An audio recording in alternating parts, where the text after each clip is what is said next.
aji-aji tak gawe jimat, tak simpen tak romati.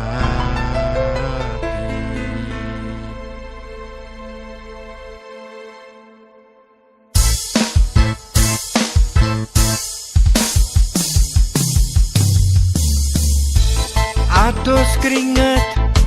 susah rekoso nalikane jaman semono, balanang bawe tok teko 100 luwih taun jaman niku,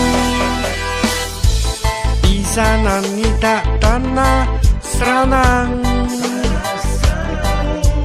saka Purworejo Bantul Nganjuk Semarang,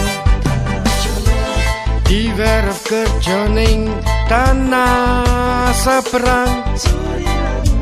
janji 5 tahun balik kandang, enom tua lanang wadon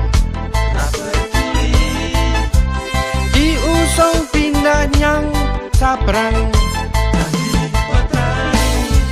desa anyar sing dipanggoni, Mariam Borok Tomber Saramaka Nikeri.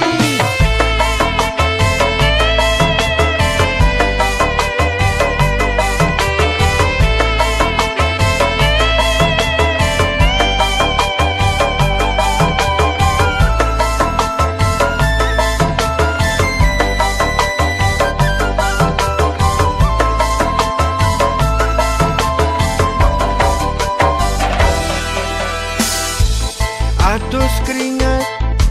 susah rekoso nalikane jaman semono,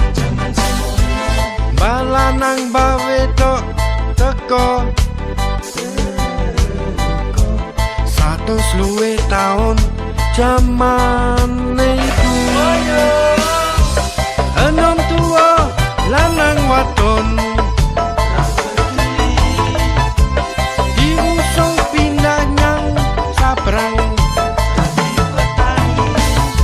desa anyar sing dipanggoni, Marian Borok Tomber Saramaka Nikeri. Atus keringet susah rekoso nalika jaman semono,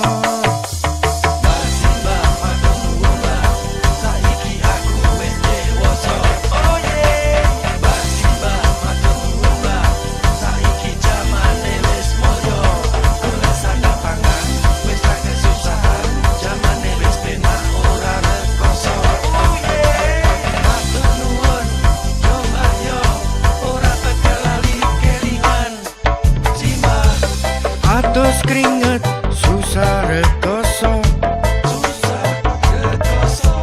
nalika jaman semono,